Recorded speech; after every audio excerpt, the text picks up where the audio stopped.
นยังสวัสดี โอเค คือเคยได้ว้าวเนาะได้ว้าวกับหมู่มาแล้วสินะ ก็เลยว่าจะเฮ็ดคลิปรีวิวเกี่ยวกับทุนที่ว่าตุ้ยสมัครมาเรียนอยู่เกาหลีเนาะ เพื่อเป็นแนวทางให้กับหลายคนเนาะว่าจะแบบเป็นประโยชน์ได้หลายหน่อยสำใดเนาะก็เป็นแนวทางกับหลายคนที่ว่าจะสมัครในปีต่อไปนี้หรือว่าปี2019นี้เนาะเพื่อเป็นการเตรียมตัวพร้อมก็เลยแนะนำตัวเลยตุ้ยก็คือผู้ที่สมัครทุนKGSP มาปี2018เนาะหาก็มาฮอดได้เดือนหนึ่งละหาก็ได้เดือนหนึ่งมาเดือน8เนาะก็มาได้เดือนหนึ่งละตอนนี้กำลังเรียนภาษาอยู่ที่มหาวิทยาลัยเดกูหลายคนอาจจะงงว่าเป็นอย่างตุ้ยคือยังได้เรียนภาษาอยู่เดี๋ยวตุ้ยภาษาเกาหลีแล้วอย่างซินบอกถ้าใครที่ยังบ่มีระดับภาษาเกาหลีจนถึงระดับ5เทื่อเนาะใครที่บ่ได้ยืน TOPIK ระดับ5ในการสมัครแม้นจะยังได้แบบมาเรียนภาษาก่อน1ปีซึ่งโรงเรียนภาษาเฮาบ่สามารถเลือกได้ว่าเฮาจะไปเรียนอยู่ไสแล้วแต่ว่าเพิ่นส่งมาแต่เพิ่นก็เลือกโรงเรียนที่ดีที่สุดให้กับเฮาแล้วแหละคิดว่าอันตัวเองก็ถึงมาเรียนอยู่แดกูก็คืออยู่ทางภาคใต้แต่ว่าก่อนจะฮอดปูซานเนาะก็ได้ผ่านแดกูก่อนก็คือแถวภาคใต้พี่แหละเป็นเมืองที่ร้อนที่สุดในเกาหลีแต่บ่ฮู้ว่ายามหนาวสิเป็นจังไดคือกันเหตุผลที่มาเฮ็ดรีวิวก็คืออยากเป็นคนหนึ่งที่สามารถช่วยให้คำตอบให้กับหลายๆคนเกี่ยวกับคนที่อยากสนใจอยากสมัครทุนนี้เพราะว่าส่วนตอนที่ว่าตุ้ยสมัครทุนนี้นะตุ้ยก็ซ้ออ่านรีวิวคือกันเพราะว่าเขาก็บ่ฮู้ว่าจะไปถามไผจังซี่นะเนาะบ่มีหมู่มีอยู่รุ่นอ้ายรุ่นน้องที่ว่าขึ้นมาก่อนสินะแต่ว่าก่อนที่เขาจะแบบไปถามกับเจ้าก่อนที่เขาจะแบบไปวนกับเจ้าสินะเขาก็สามารถซอกได้ซอกด้วยตัวเองก่อนนะซอกจนสุดความสามารถเฮาก่อนแล้วเขาจึงแบบไปถามกับเจ้าบางทีก็บ่อยากไปถามในสิ่งที่แบบว่าเฮาก็สามารถซอกรู้เองได้นะบ่อยากถามในสิ่งนั้นพยายามถามในสิ่งที่เราซอกรู้เองบ่ได้แท้ๆแล้วนะก็เลยพยายามซอกรีวิวส่วนรีวิวที่แบบเป็นแบบวิดีโอแบบนี้หรือแบบมาตอบคำถามแบบซี่นี่ก็ของคนลาวเฮาก็ยังบ่เห็นหรือว่าตุ้ยซอกบ่เห็นบ่ส่วนหลายตุ้ยก็เห็นแต่ของคนประเทศเพื่อนบ้านเนาะทั้งรีวิวในพันทิปแล้วก็รีวิวใน YouTube ตุ้ยก็ศึกษานำหั้นหลายเติบแต่ก็อยากเป็นคนลาวที่ออกมารีวิวเพราะว่าบางทีบรรดาเอกสารต่างๆที่สถานทูตเกาหลีประจำลาวเฮาต้องการนะอาจจะบ่คือกันกับทางสถานทูตเกาหลีประจำประเทศกับเจ้าน่าก็ถือว่าอาจจะเป็นแนวทางหนึ่งเพราะช่วยเหลือได้เนาะต่อมาก็คือจะเว้าเรื่องทุน KGSP มันหยังทุนที่ด้วยสมัครมาเป็นทุน KGSP เนาะหรือว่าถ้าจะเว้าเป็นภาษาลาวก็คือทุนรัฐบาลเกาหลีคือ KGSP ก็ย่อมาจาก Korea Government Scholarship Program นะออกเสียงภาษาอังกฤษแบบนะเนาะเป็นทุนที่ให้ทุกอย่างเกี่ยวให้ทุกอย่างเฮาเลยอาจจะเป็นทั้งนับตั้งแต่ปีย้อนขาไปแล้วก็ขากลับบ้านเฮาจบแล้วก็ค่าทำเรียนทั้งรวมทั้งเรียนภาษาแล้วก็เรียนหลักสูตรปริญญาโทปริญญาเอกของเฮาหั่นแต่ว่าหมายถึงผู้ใดเลือกมาเรียนปริญญาโทก็จะกระจายปริญญาโทให้ใครเลือกมาเรียนปริญญาเอกก็จะจ่ายค่าเรียนปริญญาเอกให้แล้วก็เงินเดือนก็หมายถึงว่าเงินเดือนก็เป็นเงินใช้จ่ายแต่ละเดือนเขาจะเอาให้ซึ่งในนั้นก็จะรวมค่าหอพักพร้อมแล้วต่อไผอยู่หอพักถูกหอพักแพงเนาะเขาก็จะหักค่าหอพักออกให้เหลือเท่าใดก็ถือว่าเป็นเงินใช้จ่ายในการซื้ออยู่ซื้อกินของเฮากระถิบก็บ่ได้ส่วนตัวคิดว่ากระถิบก็บ่ได้เงินแล้วก็ให้ค่าประกันภัยกับเฮาสมมุติว่าเจ็บเป็นก็ไปเข้าห้องหมอก็สามารถมาเอาเงินคืนได้ก็ถือว่าดีได้ถือว่าเป็นทุนที่แบบให้หลายเลยสามารถซอกข้อมูลเพิ่มเติมเกี่ยวกับทุนได้อยู่ไสสามารถเข้าไปได้ใน www.studyinkorea.go.kr หรือว่าเป็นเว็บไซต์ของสามารถ เซิร์ชใน Google ได้เลยพิมพ์เข้าไปว่า study in Korea มันก็จะขึ้นเว็บไซต์ขึ้นมาให้ซึ่งเป็นเว็บไซต์ของ NIIED หรือว่าย่อมาจาก National Institute for International Education ว้าวเสียงภาษาอังกฤษสุดยอดเนาะก็คือเป็นภาคส่วนหนึ่งของกระทรวงศึกษาเกาหลีเนาะที่เพิ่นเป็นผู้รับผิดชอบทุนนี้ในเว็บไซต์นี่สามารถเห็นหลายทุนนอกจากทุน KJSP สามารถเห็นหลายทุนที่ว่ามาเกาหลีอาจจะเป็นทุนเฉพาะเจาะจงของสาขาวิชาเรียนใดนึงหรือว่าเป็นทุนระยะสั้นฝึกอบรมหรือมาแบบท่องเที่ยวมีประสบการณ์ในเกาหลีเฮาสามารถค้นพบหลายๆทุนในเว็บไซต์นี้เนาะเข้าไปเบิ่งได้ซึ่งทุนนี้ทุนเฉพาะทุน KJSP นะเปิดช่วงใดก็คือมันจะมีทั้งปริญญาตรีกับปริญญาโทปริญญาเอกเนาะปริญญาตรีจะเปิดช่วงเดือน9ของทุกๆเดือนและปริญญาโทปริญญาเอกจะเปิดพร้อมกันคือจะเปิดในช่วงเดือน2ของทุกๆปีว่าเป็นทุกๆเดือนนะเดือน9ของทุกๆปีก็เดือน2ของทุกๆปีบ่อันนี้จะมาขอว่าในส่วนของปริญญาโทกับปริญญาเอกเพราะว่าตุ้ยสมัครผ่านตัวนี้เนาะวิธีสมัครทุน KGSP มีจาก2ทางวิธีสมัครทุน KGSP มีอยู่2ทางก็คือสมัครผ่านสถานทูตเกาหลีประจำประเทศเฮาและสมัครหามหาวิทยาลัยโดยตรงซึ่งสมัครผ่านสถานทูตเนี่ยจะสามารถเลือกได้อยู่3มหาวิทยาลัยเลือกได้อยู่3มหาวิทยาลัยในตอนสมัครแต่ไผที่สมัครหามหาวิทยาลัยโดยตรงจะสามารถเลือกได้แต่มหาวิทยาลัยนั้นมหาวิทยาลัยเดียวคือเจ้าสามารถสมัครเงินมหาวิทยาลัยนั้นได้อันเดียวเนาะมีข้อดีและข้อเสียต่างกันเนาะแต่ว่าตุ้ยบ่ขอว่าเอาซะตัวนี้แบบบ่ฮู้กันเพราะว่าตุ้ยบ่ฮู้เกี่ยวกับการสมัครไปทางมหาวิทยาลัยเนาะว่าเพิ่นผู้ที่สมัครไปทางมหาวิทยาลัยเพิ่นมีความคิดและเป้าหมายแนวใดเพิ่นจึงไปทางพุ่นแล้วคิดว่ามันมีข้อดีคนเฮาอาจจะคิดถึงข้อดีและข้อเสียของแต่ละด้านบ่คือกันเนาะแต่ว่าตุ้ยสะดวกในการสมัครผ่านสถานทูตตุ้ยก็เลยสมัครผ่านสถานทูตและจะขอเว้าในส่วนของการสมัครผ่านสถานทูตเท่านั้นและหลายคนก็ถามตุ้มอีกว่าสามารถเรียนสมัครได้แบบสามารถเรียนสาขาใดได้แด่สามารถสมัครทุนไหนได้แด่แบบหมายถึงคณะใดและบ่มีความรู้ภาษาเกาหลีเลยสามารถสมัครได้บ่ตรงนี้เนาะหลายคนถามเลยคือเป็นทุนที่สามารถสมัครได้ทุกคณะทุกสาขาวิชาเรียนที่เฮาอยากเรียนแต่บ่ไกลเกินสายปริญญาตรีหรือว่าสายการเรียนที่ผ่านมาของเฮาคือตัวอย่างคือแบบจบอักษรศาสตร์สินะอยากไปเรียนต่อแพทย์อยากไปเรียนต่อสถาปัตย์ได้บ่มันก็ไกลเกินไปเนาะถ้าเฮาบ่มีความรู้หรือว่าบ่เคยมีความแบบบ่เคยเรียนรู้เกี่ยวกับด้านนั้นมาหรือบ่เคยมีประสบการณ์เฮ็ดเวียกกับด้านนั้นมาเลยนะเฮาไปยืนสาขานั้นนะถามว่าสมัครได้บ่เขาเจ้าก็บ่ได้ห้ามบ่ให้ห้ามสมัครแต่สมัครไปแล้วเขาสิถูกเลือกบ่เท่านั้นหลายกว่าเขาสิผ่านบ่เท่านั้นหลายกว่าเพราะกรรมการเพิ่นก็ต้องเบิ่งถึงแนวทางความเป็นไปได้หลายกว่าว่าเขาจะแบบเรียนได้บ่สินะถ้าสมมุติแบบถ้าสมมุติแบบว่าไผเรียนอักษรศาสตร์แต่ว่าก็ไปเฮ็ดเวียกแบบอยู่ในขงเขตการเงินหรือไปเฮ็ดเวียกอยู่ในแบบธนาคารสมมุติเรียนจบภาษาเกาหลีไปเฮ็ดเวียกในธนาคารเกาหลีสิเนาะมีความรู้มีประสบการณ์เกี่ยวกับการเงินการธนาคารน่ะสามารถเป็นเงื่อนไขในการสมัครไปเรียนต่อสาขาการเงินการธนาคารได้แบบสินะมันต้องมีแนวแบบเงื่อนไขมีแนวแบบเกี่ยวพันกันนะเนาะแต่นี่คือแบบการเลือกสายเรียนต่อไปถามว่าทุนนี่นะข้อยบ่ได้ภาษาเกาหลีเลยนะข้อยก็บ่มีสิทธิ์ดอกสมัครไปก็คือเก่าสินะเป็นความคิดที่แบบผิดหลายกับคนที่แบบว่าคิดว่าข้อยเรียนภาษาเกาหลีข้อยมีพื้นฐานภาษาเกาหลีมาสมัครทุนรัฐบาลเกาหลีแบบได้แน่นอนสินะอันนี้ก็เป็นความคิดที่แบบผิดคือกันทุกคนมีโอกาสเท่าเทียมกันทุกคนมีโอกาสเท่ากันหมดดีบ่ดีนะคนที่ได้ภาษาอังกฤษนะ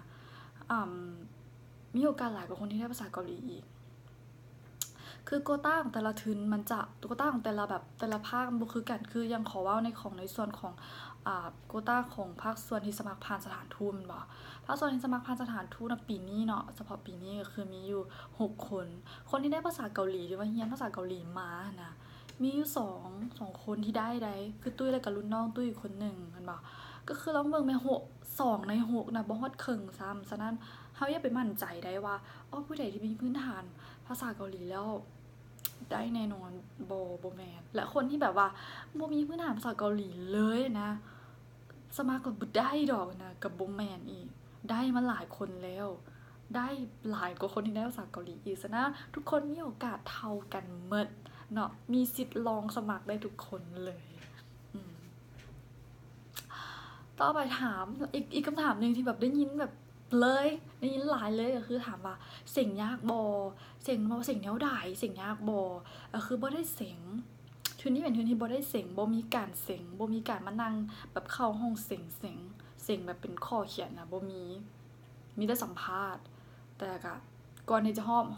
อบสัมภาษณ์เขาก็ต้องแบบผ่านการเขียนใบสมัครซึ่งเป็นขั้นตอนนี่แหละเป็นขั้นตอนที่แบบว่าสำคัญที่สุดเป็นขั้นตอนเดียวที่เขาสามารถเฮ็ดได้นะถ้าเขาเฮ็ดได้ดีนะมันก็ถือว่าแบบส่งผลระยะยาวในการสมัครถึงต่อของเขา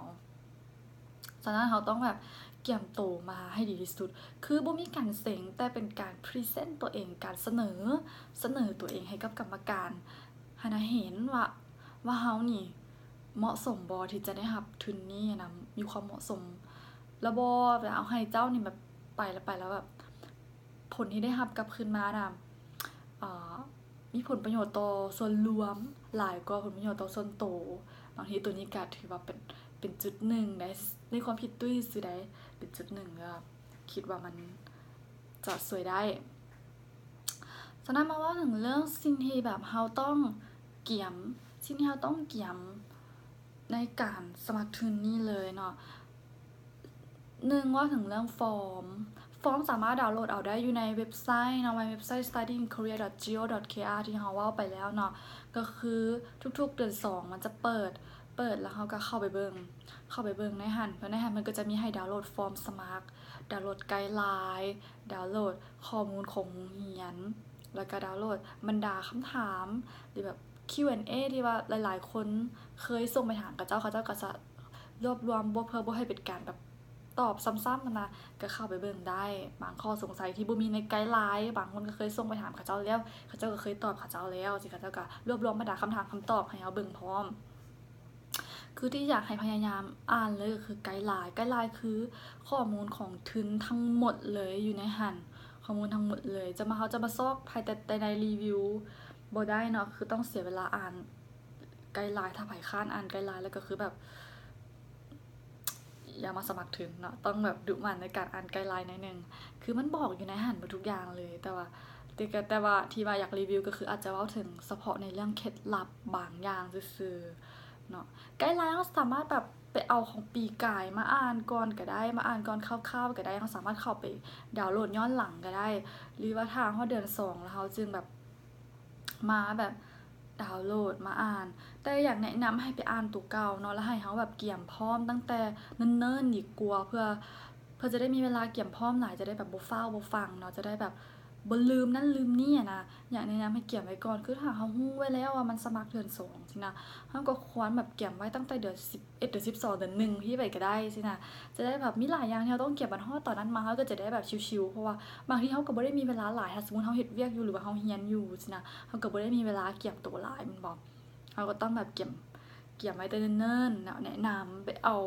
ของปีกายมาเบิ่งก่อนก็ได้ต่อไปสิ่งที่ในฟอร์มว่าเรื่องฟอร์มสมัครเนาะสิ่งที่เราต้องแบบเขียนลงในฟอร์มว่าภาคส่วนใหญ่มันสำคัญแน่คือเนาะก็คือข้อมูลส่วนตัวพาร์ทที่ทำอิฐก็เป็นข้อมูลส่วนตัวเกี่ยวกับเราจะเป็นชื่อนามสกุลอายุที่อยู่เกี่ยวกับตัวเรานั่นแหละแล้วก็เรื่องสาขาวิชาเรียนผ่านมาก็คือสมมุติเราสิขอเรียนปริญญาโทเราก็ต้องเขียนข้อมูลตอนเราเรียนปริญญาตรีว่าแต่ละเทอมได้คะแนนรวมเท่าใดซึ่งตัวนี้หลายคนอาจจะบ่เคยเน้นในรีวิวบางอันก็บ่เคยเน้นว่ามันสำคัญเนาะก็คือส่วนตัวตุ้ยคิดว่ามันสำคัญหลายเลยเพราะว่าคะแนนนะเป็นตัวหนึ่งที่เห็นกับเจ้าเบิ่งเขาคือกันก็คือว่าเป็นแล้วว่าเป็นการพรีเซนต์ในตัวเขามันบ่เป็นการพรีเซนต์เกี่ยวกับตัวเองฉะนั้นคะแนนถามว่าก็เป็นจุดหนึ่งในการนำเสนอตัวเองคือกัน ในเงื่อนไขในไกด์ไลน์บอกไว้ว่า 2.64 ขึ้นมาสามารถสมัครได้ แต่ผู้เข้าแข่งขันมีแบบหลายร้อยคน ฉะนั้นเขาก็บ่ฮู้ดอกว่าจักคนฮู้แต่ว่าหลายคนบ่ได้มีแต่เฮาสมัครแน่นอน ฉะนั้นการที่แบบว่าแฮ่งเฮ็ดให้ตัวเองเด่นในทุกๆด้านนะมันก็ดีมันก็ดีเนาะ คือสำหรับน้องๆที่ว่ายังเรียนอยู่อะนะยังมีโอกาสในการแบบเปลี่ยนเกรดเนาะคือแบบอัปเกรดได้อยู่อย่างจังซี้นะก็อยากให้แบบแนะนำให้แบบไปเฮ็ดให้แบบเกรดให้มันแบบดีๆไว้ก็ดีเลยได้แม่นอยู่ว่าแบบบ่มีการแบบเพราะว่ามันบ่มีการสิงเนาะเราก็ต้องพรีเซนต์ตัวเองอะนะแบบว่าหลายคนอาจจะคิดว่าคะแนนบ่ได้เป็นสิ่งที่กำหนดทุกอย่างแต่บางทีในการสมัครทุนมันมีผลมันมีผลอีหลีถ้าสมมุติเราแบบยืนเนาะคนอื่นเขาเจ้าแบบระดับท็อปๆแบบซี้เดะเราก็แบบเสียเปรียบเนาะแต่สำหรับไผที่ว่าจบไปแล้วบ่มีเวลากลับไปแก้แล้วก็เฮ็ดหยังบ่ได้แล้วแม่นบ่ล่ะก็ต้องไปเอาเด่นด้านอื่นอาจจะไปเด่นในพาร์ต2พาร์ต3คือพาร์ต2พาร์ต3ที่หลายคนแบบสำคัญตัวนั้นสำคัญหลายพาร์ต1นี่ก็สำคัญแต่ว่าถ้าเราแก้ไขหยังบ่ได้แล้วเราก็ต้องไปเอาเด่นด้านอื่นแต่ถ้าว่าไผที่สามารถให้มันเด่นได้เบิดทั้ง3พาร์ตก็ถือว่าได้เปรียบแม่นบ่ล่ะหลังจากตื่นคะแนนอีหยังใส่เรียบร้อยแล้วก็มาถึงขั้นตอนเลือกโรงเรียนเลือกมหาวิทยาลัยที่เราจะไปเรียนก็คือเคยเว้าไปแล้วว่าถ้าสมัครผ่านสถานทูตน่ะเราจะสามารถเลือกได้3โรงเรียนเลือกได้3โรงเรียนเนาะเราก็พิมพ์ใส่3โรงเรียนอันดับ1อันดับ2อันดับ3เพิ่นว่ากันว่าการเรียงลำดับมหาวิทยาลัยก็ถือว่าส่งผลต่อการตัดสินใจในมหาวิทยาลัยเลือกเราว่าซั่นฉะนั้นอยากเรียนมหาวิทยาลัยใดก็เอาไว้ระดับต้นๆโลดเพื่อว่าเขาเจ้าเบิ่งแล้วเขาเจ้าก็แบบรู้สึกแบบว่าเขาเจ้าก็รู้สึกว่าเขาเจ้าถึงเลือกในอันดับต้นๆน่ะนะว่าซั่นเขาว่ากันว่าซั่นแต่เขาก็ว่าตามเพิ่นว่าหั่นแหละเนาะที่จริงแล้วอันดับ1อันดับ2อันดับ3เขาก็ต้องเลือกตามที่เรามักอยู่แล้วแหละแม่นบ่ล่ะแล้วแต่เงื่อนไขเลยไผมักโรงเรียนแบบดังๆท็อปๆจังซี่ก็เลือกไผมักด้วยเงื่อนไขใดไผก็เลือกทุกคนมันเรื่องโรงเรียนมันต้องมีเงื่อนไขไผมันอยู่แล้วบางทีก็ถูกใจในชื่อเสียงบางทีก็ถูกใจในสภาพแวดล้อมที่ตั้งสินะหรือว่าชื่อเสียงของคณะนั้นๆของมหาลัยนั้นๆคือแต่ละมหาลัยก็จะมีแบบตัวเด่นบ่คือกันในแต่ละภาคส่วนว่าล่ะตัวนี้ก็คือเงื่อนไขไผมันก็คือเลือกตามนั้นไปเลยแล้วก็เลือกคณะเลือกภาควิชาใส่พร้อมนั่นคือพาร์ทที่1เนาะพาร์ทที่1ที่ต้องเอาใจใส่ต่อไปพาร์ทที่2ถึงว่าเขียนอยู่ในหั้นเลยว่ามี10คะแนนเนาะก็บ่ฮู้ว่ากวดเอาได้แต่คือก็เขียนไว้ให้ว่า10คะแนนก็ถือว่ามีคะแนนแบบนี้ก็คือสิสำคัญหลายคนก็ให้เน้นหนักในส่วนนี้ก็คือพาร์ทของ personal statement เลยว่าการแนะนำตัวเองคือการแนะนำตัวเองสามารถเขียนได้ทั้ง2ภาษาคือภาษาเกาหลีหรือภาษาอังกฤษแล้วแต่ผู้ใดสะดวก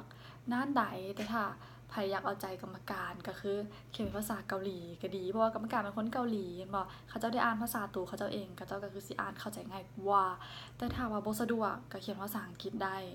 มันเป็นเงื่อนไขสามารถเขียนได้ทั้ง2ภาษาอยู่แล้วno problem แบบแล้วแต่ตัวนี้แต่คันสมมุติว่าเจ้าเลือกไปเรียนสายภาษาเกาหลีสินะคือตุ้ยเลือกมาเรียนสายภาษาเกาหลีสินะ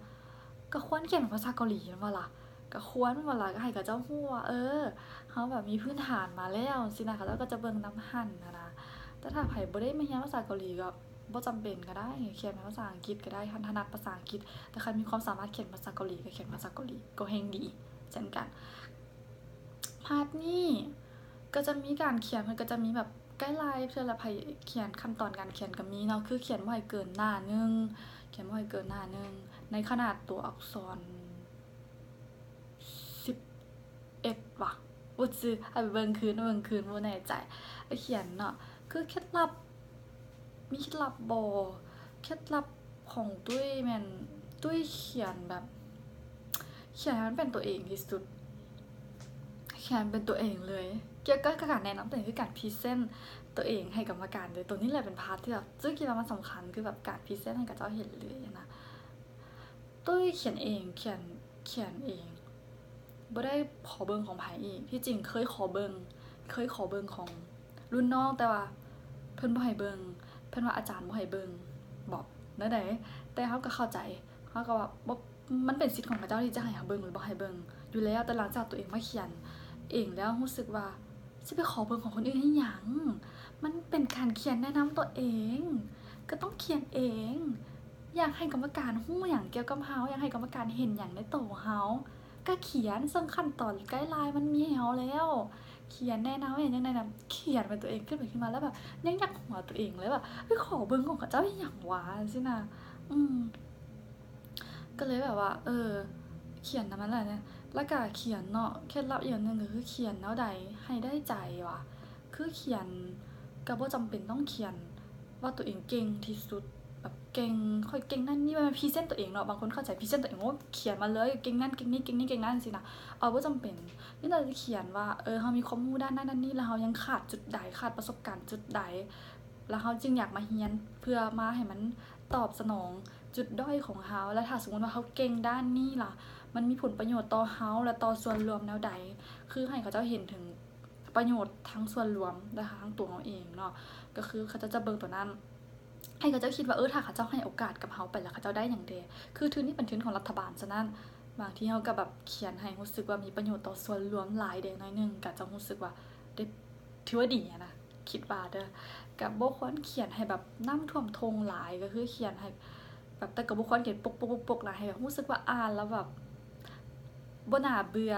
อ่านแล้วอยากอ่านแล้วอ่านให้เขาเจ้ารู้สึกว่าอยากค้นหาตัวเฮาแบบอ่านจนสุดหั้นนะว่ามันอ่านไปฮอดวรรคนึงแล้วแบบ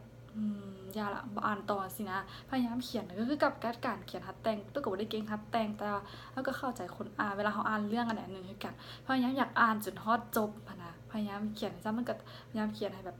มีแบบให้คนอ่านง่ายนี่คือเคล็ดลับในการเขียนเป็นตัวเองแนะนำเลยเขียนให้เป็นตัวเองอย่าไปเอาของคนอื่นมาเขียนอย่าไปใกล้คนอื่นมาเขียนอีกเพราะว่าคนอื่นบ่แม่นเฮากับคนอื่นบ่คือกันอยากให้กรรมการรู้จักตัวตนเฮาต้องเขียนให้เป็นเฮาที่สุดนี่คือพาร์ทแนะนำตัวเองต่อไปพาร์ทที่3ก็คือสำคัญคือกันตัวนี้ก็มี10คะแนนคือกันจะเป็นพาร์ท statement of purpose หรือว่าแผนการเรียนกับแผนอนาคตตัวนี้เพิ่นให้เขียนบ่ให้เกิน2หน้าเนาะมีแบบมีให้เขียนหลายก็พาร์ททำอินบ่แต่ตุ้ยเขียนน้อยเดียวคือถ้าถามว่าแบบก็อีกก็บ่ฮู้ว่าสิเขียนหยังนั่นแหละก่อนสิว่าเขียนน้อยเดียวแล้วแบบก็มาคิดขึ้นว่ากรรมการอยากฮู้หยังในพาร์ทนี้นะกรรมการอยากฮู้เพียงแต่ว่าเจ้ามีแผนเจ้ามีเป้าหมายที่เจ้าจะไปเรียนต่อแนวใด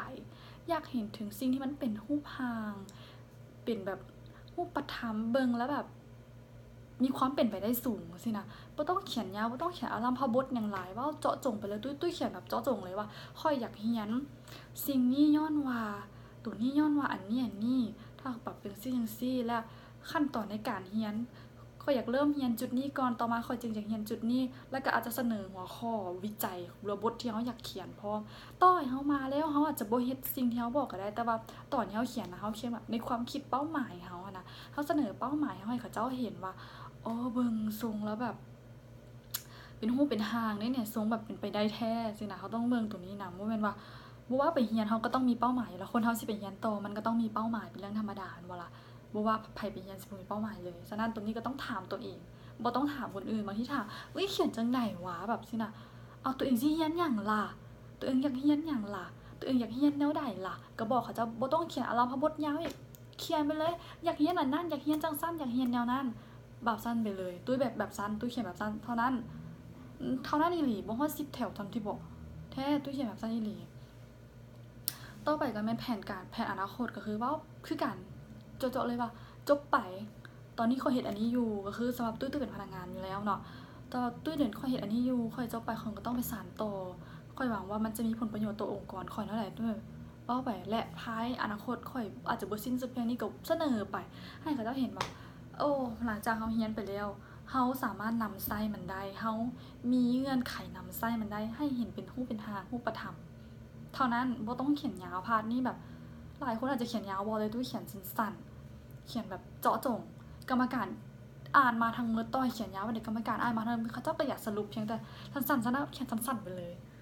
ได้แหละต่อให้เขาเจ้าจะบอกว่าเขียนบ่ให้เกิน2หน้าสินะก็เขียน หน่อยๆก็ได้บ่เต็มหน้าเดียวซ้ำทั้งหน้าที่พาร์ทแนะนำตัวเองเขียนบ่อยเกินหน้านึงแต่ตุ้ยเขียนอยากค่อนข้างเต็มหน้าได้เพราะว่าตัวหน้าหลายกว่าที่แบบพรีเซนต์ความเป็นตัวเองพรีเซนต์ตัวเองให้เขาเจ้ารับรู้ตอนส่วนนี้แม่หมายถึงบอกเขาเจ้าเจาะจงว่าให้เห็นรูปธรรมเห็นเป้าหมายที่เบิ่งแล้วเป็นไปได้แบบสำเร็จมีแนวทางที่จะสำเร็จได้นะพาร์ทนี้นี่คือเฉพาะเคล็ดลับของตุ้ยต่อไปก็คือพาร์ทฟอร์มที่4รู้สึกว่าจะเกี่ยวกับผู้ที่มาแบบบ่ได้มาเรียนแบบมาฝึกอบรมตอนนั้นเฮาบ่สามารถเฮ็ดก็ได้ที่5ก็คือrecommendation เนาะตัวนี้ recommendation เฮาบ่ได้เขียนเองเนาะเฮาต้องเอามาจาก2คนนึงอันนั้นก็จะเป็นอาจารย์เบิดทั้ง2คนก็ได้อาจารย์ที่เฮาเรียนนำหรือว่าที่เฮาเคยเรียนเนาะหรือว่าจะเอาของอาจารย์คนนึงหรือเอาของผู้ที่เฮ็ดเวียกแล้วเนาะเป็นพนักงานแล้วก็เอาของหัวหน้าเฮาคนนึงเอาผู้ที่ค่อนข้างมีตำแหน่งเ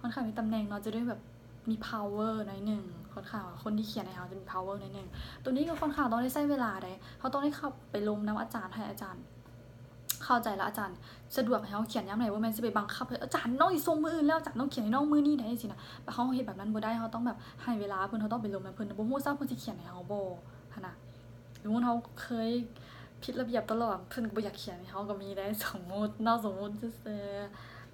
ๆแต่ส่วนหลายอาจารย์ในโรงเรียนเพิ่นจะได้เขียนให้กับนักเรียนหลายๆคนอยู่แล้วเฮาก็เข้าไปถามเพิ่นบางทีเพิ่นก็มีให้อยู่แล้วแต่สำหรับ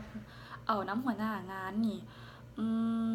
แนะนำให้เข้าไปลมเพิ่นก่อนลมเกี่ยวกับจุดประสงค์เพิ่นก่อนแล้วเพิ่นก็ถามเพิ่นว่าเพิ่นสิเขียนให้เฮาบ่หรือว่าถ้าเพิ่นบ่สะดวกเวียกเพิ่นหลายเพิ่นบ่สะดวกเพิ่นก็อาจจะให้เฮาเขียนมาเพราะว่าสามารถเขียนเป็นทั้ง2ภาษาเกาหลีหรือภาษาอังกฤษบางที่หัวหน้าเฮาอาจจะบ่เชี่ยวชาญทางด้านภาษาอังกฤษบางทีเพิ่นอาจจะเชี่ยวชาญทางด้านภาษาอื่นเพิ่นก็อาจจะแนะนำให้เฮาเขียนมาแล้วเพิ่นก็เซ็นแล้วเพิ่นก็ให้เฮาอ่านให้ฟังนั่นแหละว่าเฮาเขียนแนวใดเด้เพราะว่าลายเซ็นเพิ่นเนาะเฮาก็ต้องเคารพได้ลายเซ็นเพิ่นเฮาก็ต้องให้คิดว่าบ่ให้มีอีหยังเสียหายต่อเพิ่นได้นะตรงนี้ต้องแบบเข้าไปปรึกษาเพิ่นก่อนก็บางทีว่าเพิ่นจะแบบให้เฮาไปเรียนต่อบ่อิหยังสิเด้เฮาก็ครอบเพิ่นไว้ในโตเลยเนาะตัวนี้ก็คือแบบอยากให้เวลาในการเตรียมตัวพาร์ทนี้นำเนาะต่อไปก็ข้อ7บอกเงื่อนไข7ก็เป็นเงื่อนไขที่เฮาต้องยอมรับมันจะมีให้เฮาติ๊กๆๆๆแล้วก็เซ็นดอกยอมรับเงื่อนไขเกี่ยวกับทุนแล้วก็สุดท้ายก็คือเกี่ยวกับสุขภาพเฮาคร่าวๆเกี่ยวกับโรคประจำตัวนู่นนี่นั่นตัวนี้เป็นคร่าวๆซื่อๆเพราะว่ากวดสุขภาพแท้จะอยู่ในรอบที่2ตัวนี้แบบมีแต่แบบติ๊กๆไปแล้วก็เซ็นซื่อๆคือว่าในภาคส่วนของฟอร์มที่เฮาต้องตื่มแม่นมีเท่านั้นวันนี้เบิ่งเอกสารติดขัดสิ่งที่ต้องมีเลยก็คือใบประกาศกับใบคะแนนเฮาแต่สำหรับคนที่ว่ายังเรียนปี4อยู่แล้วยังบ่มีใบประกาศกับใบคะแนนมันสามารถขอเป็นใบยั่งยืนจากอาจารย์เนาะยั่งยืนจากอาจารย์ว่าเฮาจะจบปีนี้แท้เฮามีความเป็นได้ว่าเฮานี่จะจบเบิ่งทรงนักเรียนผู้นี้นี่บ่ค้างดอกสิจบสินะเฮาก็ขอได้นำโรงเรียนตัวนี้ลองไปปรึกษาอาจารย์เบิ่งแต่ตุ้ยก็บ่ฮู้คือกันแต่ตุ้ยจบแล้วเนาะตุ้ยก็ยื่นใบประกาศก็ใบคะแนนซึ่งก๊อปปี้แล้วต้องไปจ้ำกาสแตมป์จ้ำกาสามารถไปจ้ำได้อยู่ศาลจ้ำได้อยู่กระทรวงศึกษาและของขั้นของมศหรือของมหาลัยสามารถจ้ำได้อยู่มศถ้าใครเป็นของมศแนะนำให้จ้ำอยู่มศจะราคาถูกกว่าจ้ำอยู่มศจะถูกอยู่ใบละ 3,000 กีบเท่านั้นและสำหรับภาคส่วนของใบคะแนนหลังจากเอกสารทุกอย่างเขาต้องประกอบเป็น4สุดไผที่สมัครผ่านสถานทูตเนาะประกอบเป็น4สุดเนาะคือใบ recommend letter เนาะ recommendation letter อย่างที่ขอนำอาจารย์กับของหัวหน้านะก็คือต้องเฮ็ดเป็น4สุดคือให้เพิ่นเซ็น4สุดให้เพิ่นเซ็น4สุดแล้วก็ใส่แยกซองปิดต่างหากสำหรับตุ้ยเฮ็ดแบบนั้นตุ้ยเพราะว่าในไกด์ไลน์จะบอกว่าrecommend letter อย่างนี้ต้องแบบแยกติดต่างหากที่จริงตัวเองเป็นคนเขียนเองแหละแต่ว่าให้เพิ่นเซ็นให้จังซี่นะก็ต้องเฮ็ดตามกฎเนาะก็ตุ้ยแยกแล้วตุ้ยก็ติดซองต่างหากก็คือให้เพิ่นเซ็น4อันของอาจารย์ก็ให้เฮ็ด4อันแล้วก็แยกบ่ฮู้ว่าคนอื่นเขาเจ้าแยกคือตุ้ยบ่แต่ตุ้ยน่ะแยกเฮ็ดตามไกด์ไลน์เลยตัวนี้นะเนาะแล้วก็ใบประกาศที่การเขาเนาะเฮ็ดมาเขาก็เฮ็ดมาจากแบบ4สุด เฮ็ดมา4สุดเลยก็ได้คือจับอยู่มซก็ใบละ 3,000 นึงบ่แพงตัวนี้ก็เฮ็ดมาโลดนะหรือว่าอยากเฮ็ดสุดเดียวแล้วก็เปรี้ยวก็ได้คือเพิ่นฉบับเท่าอีเพิ่นให้เป็นกาแดงและฉบับที่2ที่3ที่4ให้เป็นสามารถเป็นก๊อปปี้ได้มันสามารถก๊อปปี้ได้ตัวนั้นคือสิ่งที่ต้องมีเนาะต่อมาก็คือใบยั่งยืนตัวตน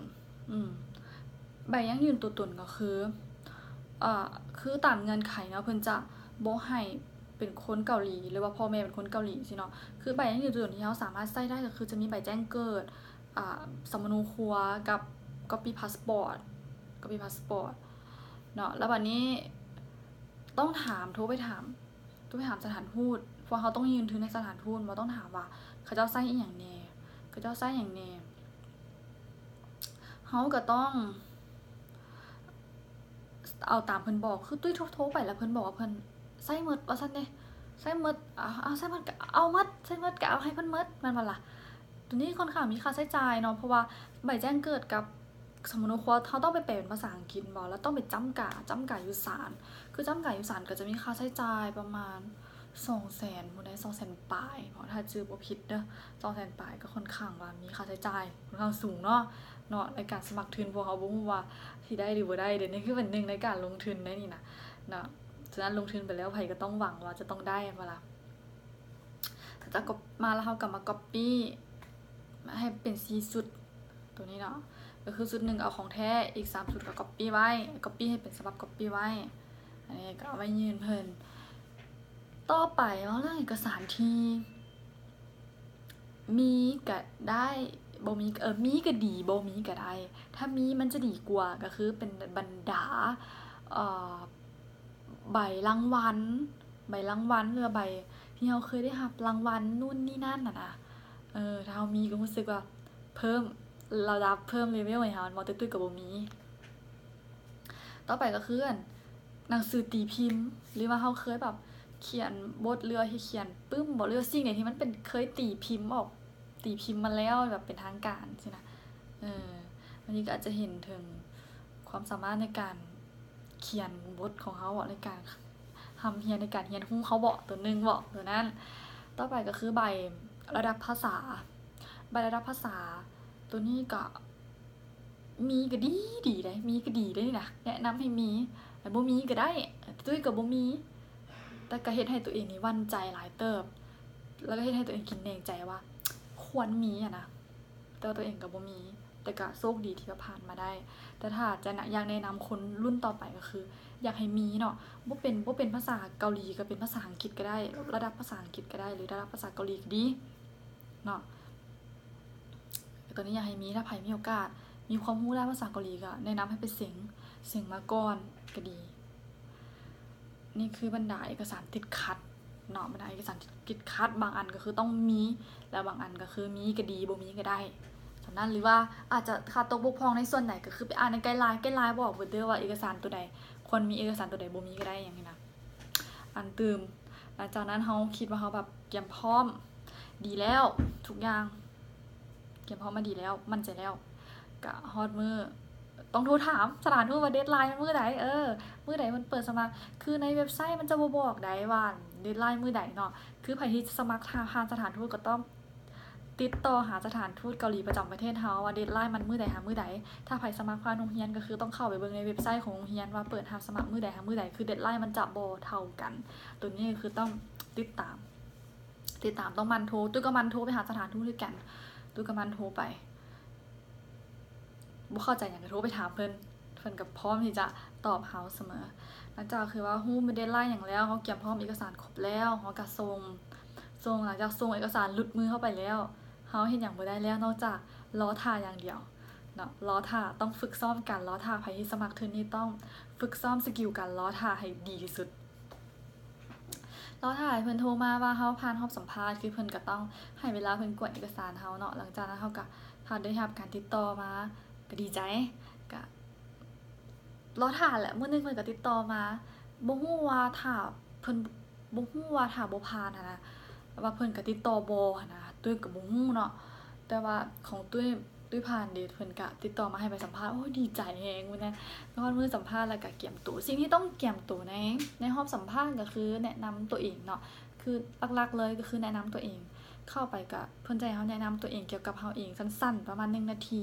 เฮาสามารถเอาตัวที่เฮาเขียนก็ได้แต่ว่าเฮาย่อลงมาให้มันได้สั้นที่สุดแล้วก็มีเนื้อในที่สุดแนะนำให้เพิ่นไปคือปีที่ตุ้ยแม่นเพิ่นให้ปีที่ตุ้ยสัมภาษณ์เพิ่นให้เข้าพร้อมกัน3คนเข้าพร้อมกัน3คนแล้วก็เพิ่นก็ถามเทื่อละคนคือทั้งหมด3คนน่ะ10นาทีฉะนั้นคนเฮาคนนึงอาจจะมีเวลาเพียง3-4นาทีเท่านั้นมันบ่กดดันเลยได้ตอนที่เฮาสัมภาษณ์กดดันตอนที่เฮาท่าสัมภาษณ์อยู่เนาะหลายกว่าตอนที่แบบนั่งอยู่กับหลายๆคนตอนนั้นกดดันแต่หลังจากเข้าไปแล้วแบบพอได้พยายามแบบปลดปล่อยแบบมันบ่ได้โดนแล้วก็บ่ได้แบบเวลาบ่ได้ปล่อยให้เฮากดดันนะคือมันแป๊บเดียวคำถามเพิ่นก็จะถามหลังจากเพิ่นให้เฮาแนะนำตัวเองแล้วเพิ่นก็จะถามเกี่ยวกับเป้าหมายเฮาแล้วก็เพิ่นก็จะเบิ่งในฟอร์มนั่นแหละบ่นอกเหนือจากการที่เฮาเขียนไปบางทีเพิ่นอาจต้องการเบิ่งว่าเฮาเขียนเองบ่หรือว่าเฮาให้คนอื่นเขียนให้และความสามารถเฮาเป็นไปตามที่เฮาเขียนในฟอร์มมันแท้บ่เท่านี้หลายกว่าบ่มีหยังยากแล้วก็บ่ได้กดดันอีกแต่ว่าเจ้าจะแบบสามารถแบบให้เขาเจ้าเห็นว่าอย่าตื่นเต้นหลายเกินไปอย่าแบบกดดันตัวเองจนแบบเข้าไปแล้วแบบคิดหยังบ่ออกอหยังจังซี่นะพยายามผ่อนคลายแล้วแบบให้เขาเจ้าเห็นแล้วก็รู้สึกแบบดีๆนะการเตรียมตัวอย่าสุกดดันหลายเกินไปอะนะเนาะแนะนำแล้วก็แต่ก็ต้องเตรียมพร้อมนะบ่แม่นว่าชิวๆเกินไปเนาะเข้าไปก็ต้องแบบตั้งรับได้ตลอดอย่าแบบแสดงอาการสั่นโดยความจริงก็ตื่นเต้นโคตรๆแหละแต่ก็พยายามแบบภูมิฐานการแต่งตัวมีคนแบบเคล็ดลับคือแบบมีคนบอกว่าแต่งตัวดีมีไซส์แบบก็เคิงแบบว่าอย่างน้อยก็ให้ในเฮามั่นใจอย่างน้อยก็ควรแต่งตัวเบิ่งทรงแล้วแบบคือเพิ่นก็เป็นผู้ใหญ่เนาะเพิ่นมาสัมภาษณ์เฮาก็ต้องแบบสถานที่ก็คือเป็นสถานที่แบบทางการเฮาก็ต้องแบบการแต่งตัวก็คือว่าต้องให้เกียรติสถานที่บ่แม่นว่าสิใส่หยังไปก็ได้แบบก็ต้องแบบรู้สึกแบบมีภูมิฐานหน่อยนึงบอกเลยว่าสุภาพอะนะเอาสั้นๆซะสุภาพหน่อยนึงเนาะก็คือการแต่งตัวดีกับมีไซส์แล้วก็ให้เฮามั่นใจเนาะเรื่องเคล็ดลับในห้องสัมภาษณ์เนาะสิ่งที่ต้องเขียนก็คือแนะนำตัวเองแล้วก็กับการตอบคำถามก็คือถ้าเฮาเขียนฟอร์มเอาเองแล้วก็บ่น่าจะมีหยังเป็นบ่อยากจะมีหยังห่วงสิ่งที่ห่วงก็คือเฮาสามารถควบคุมจิตใจและตัวเองของเฮาได้บ่เท่านั้นนะหลังจากสัมภาษณ์ไปแล้วก็เฮ็ดหยังบ่ได้อีกคือเก่ารอคอยจนฮอดรอบที่เว็บไซต์ NID ประกาศรอบที่2ถ้ามีสื่อในรอบนั้นเป็น6คนจากประเทศลาวคือโควตาทางรอบสถานทูตจะมี6คนแน่เนาะก็คือค่อนข้างว่าว้าวมาละผ่านไปละสเต็ป1เอามาฮอดละเหยียบข้ามมาละ50%ค่อนข้างมีความมั่นใจขึ้นมาเพิ่มระดับนึงแต่ถามว่านั่นคือแบบจะได้ระบบก็ถือว่ายังตัดสินบ่ได้เลยว่าเขาจะได้บ่คือรอบนี้เฮาสิ่งที่เฮาต้องเฮ็ดในรอบนี้ก็คือกวดสุขภาพเนาะเพิ่นก็จะให้เฮาดาวน์โหลดฟอร์มไปกวดสุขภาพในรอบนี้แล้วก็ฟอร์มขอ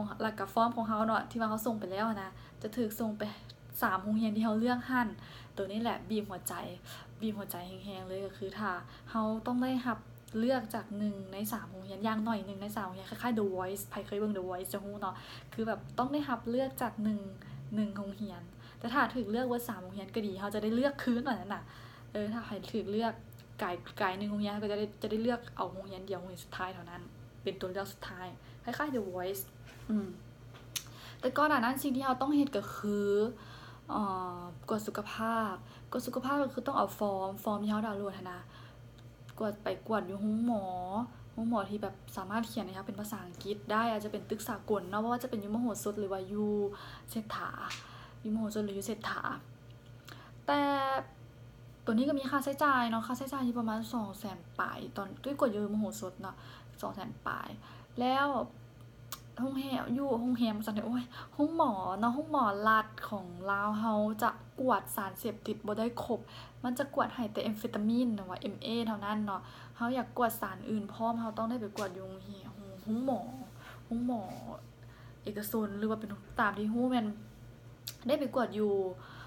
REN ที่ว่าอยู่วัดไตอะเนาะคือบางคนอาจจะคิดง่ายๆแบบโอ๊ยกวดสุขภาพให้คนมีคนรู้จักอยู่ห้องหมอเขาเห็นเขาเจ้าเฮ็ดให้ก็ได้สินะบ่ได้เพราะว่าเขาเจ้าจะเอาผลกวดพร้อมถ้าว่าหมู่เจ้าหรือพี่น้องเจ้าสามารถเฮ็ดแบบผลกวดปลอมผลกวดให้ได้นี่ก็แล้วไปแต่ถ้าว่าบ่ได้คือต้องได้ไปกวดเองเขาจะเอาผลกวดของเขาต้องได้ส่งผลกวดเขาน่ะไปพูดให้ในหมออยู่เกาหลีนะเป็นคนกวดเขาจะเบิ่งตามนั้นคือถ้าเขาบ่ครบหยังเขาเจ้าก็จะส่งมาให้เขาไปกวดใหม่ คือของตุ้ยส่งไปให้อุ้ยก็คิดว่าคิดว่าครบแล้วแต่ไปก็ยังแบบบ่ครบสารเสพติด3สารก็ต้องได้ไปกวดสารพวกโคเคนเฮโรอีนหยังก็ต้องได้ไปกวดอยู่อารีแอนซ์เขาเจ้าก็บอกว่ามีคนกวดอยู่อารีแอนซ์เจ้าลองไปกวดเด้อสินะเขาบอกหมอให้เอาพร้อมได้แล้วก็ไปกวดตัวนี้ก็มีค่าใช้จ่ายเพิ่มอีกคือห้องเป็นห้องหมอเอกชนเนาะเขาค่อนข้างค่าใช้จ่ายสูงอยู่300,000ปลายเฉพาะกวดแต่สารเสพติดเฉพาะกวดแต่สารเสพติดซื่อๆหลังจากแล้วเขาก็ส่งผลกวดเอ็กซเรย์อย่างทั้งหมดเลยทั้งผลกวดทั้งใบฟอร์มหั่นสแกนส่งไปให้กับเจ้าแล้วหลังจากส่งแล้วก็มาฮอดขั้นตอนรอคอยผลจากมหาวิทยาลัยซึ่งบีบหัวใจเธอจะบีบหัวใจนักๆก็คือตอนที่คนรู้จักเขาได้รับอีเมลแล้วแต่เขาบ่ได้รับอีเมลคือช่วงท้ายๆเดือนเลยว่าใกล้ๆจะฮอดแบบมือประกาศผลแล้วเสียนะเขายังบ่ได้รับการติดต่อกลับคืนมาเลยเขาจะรู้สึกแบบเสียใจแห้งๆคือคิดว่าเขาก็ต้องมีความแบบคิดไปแล้วถ้าใครสามารถควบคุมจิตใจตัวเองได้ก็ถือว่าดีก็อยากแนะนำให้เป็นคนที่แบบควบคุมจิตใจตัวเองได้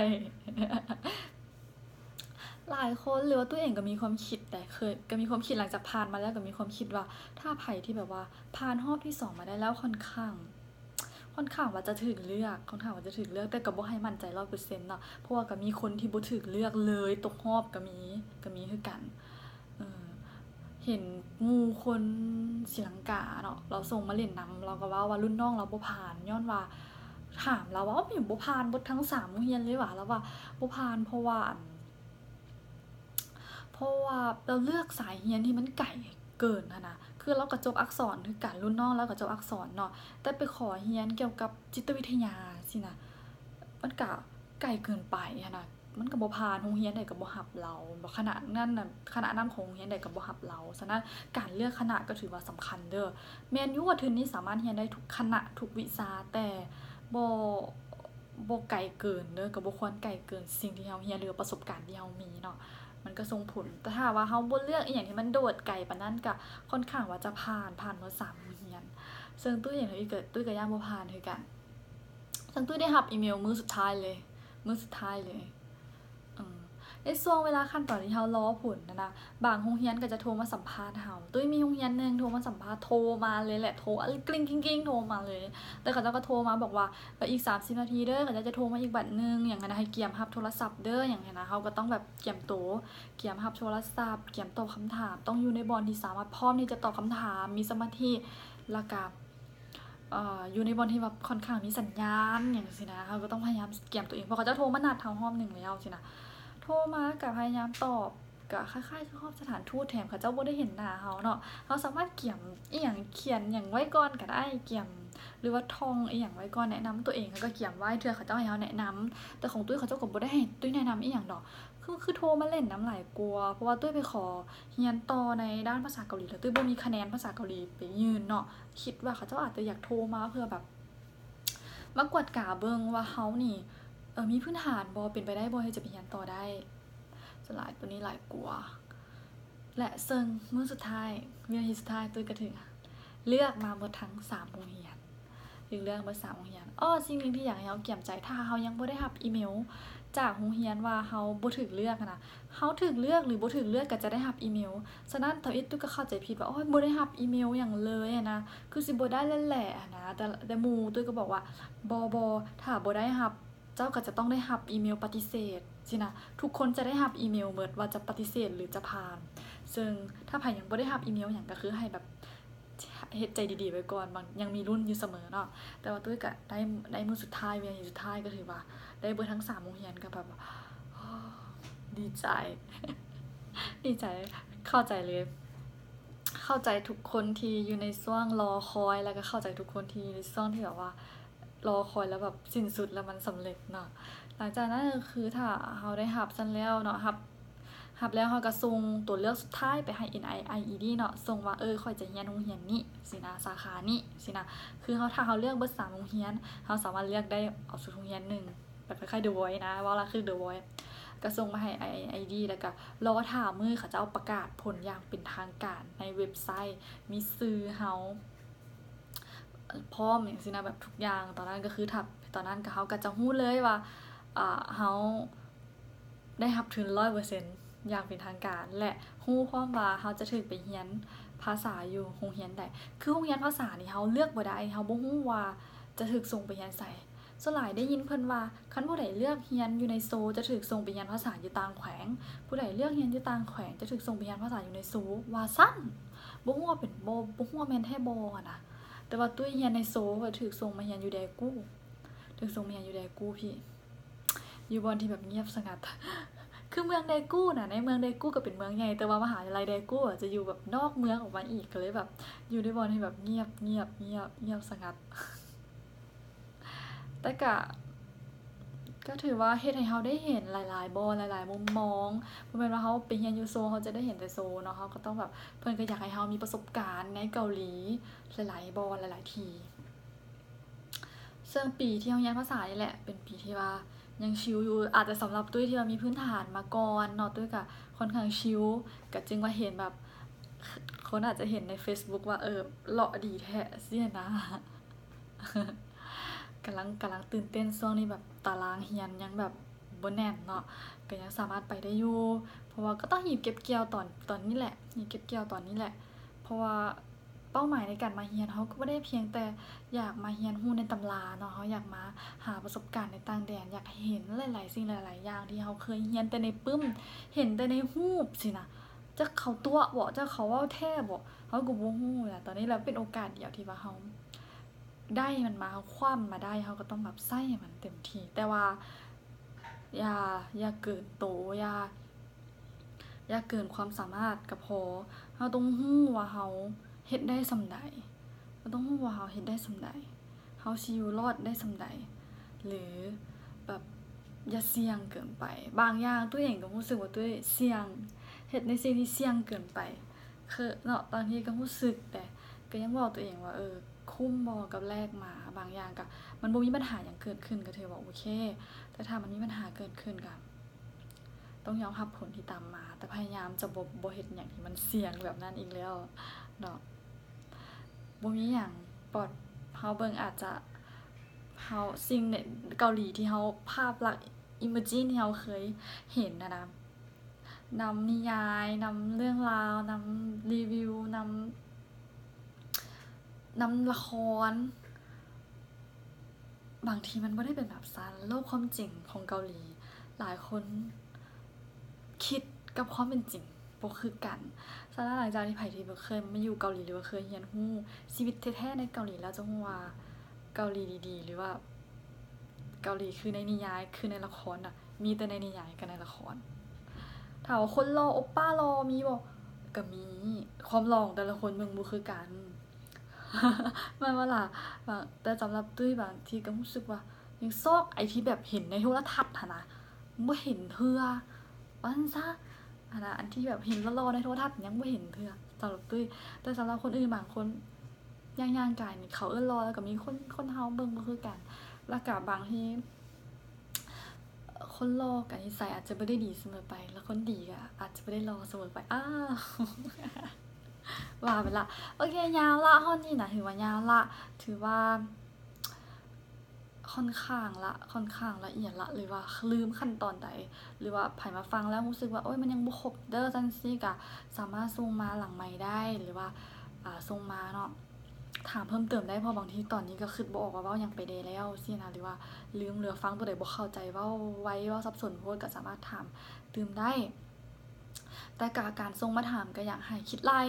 เวลาในการส่งมาแน่เพราะว่าลาวเฮากับเกาหลีล่ะเวลามันต่างกัน2 ชั่วโมงเนาะบางทีคิดว่าบ่เดึกเทื่อทางพี่น่ะดึกแล้วตุ้ยก็ค่อนข้างนอนไวคนนอนไวเบิ่งคือแบบนอนซ่าว่าบางทีก็นอนดึกแต่ส่วนใหญ่นอนไวเพราะมีเรียนตอนเช้าตุ้ยพยายามแบบต้องได้ตื่นเช้าอะนะก็เลยแบบพยายามบ่อยากให้ตัวเองเมื่อยเกินไปก็เลยพยายามนอนไวค่อนข้างนอนไวคันประมาณ 9 โมง 10 โมงอยู่พุ่นแล้วล่ะค่อนข้างดึกแล้วอยู่พี่ก็เป็นแบบ11 โมง 12 โมงหั้นนะค่อนข้างว่าแบบดึกแล้วบางทีก็บางมื้อก็หลับแล้วบางมื้อก็บ่ได้หลับเทื่อแต่คันบ่ได้หลับบางทีก็อยากนอนแล้วก็บ่อยากตอบก็มีเนาะก็คือต้องคิดไล่เวลาเผื่อเดถ้าจะส่งหาตุ้ยเนาะส่ำนี้แหละเดี๋ยวสิว่าแบบบ่ตอบเดี๋ยวสิว่าขี้คุยนะตุ้ยอาจจะไปตอบมื้ออื่นไปตอบแต่ว่าอาจจะตอบช้าจะบ่ได้ตอบทันใจหั้นนะแต่คันส่งมาถึกตอน ว่างๆตอบบ่ค้าหยังก็ตอบเลยเนาะอันนี้คือสิ่งที่ตุ้ยรีวิวไปทั้งหมดเนาะนั่นแหละกะขอบใจที่ฟังมาฮอดตอนนี้ระหวังว่าจะเป็นประโยชน์ต่อกับทุกคนบ่หลายก็น้อยบ๊ายบาย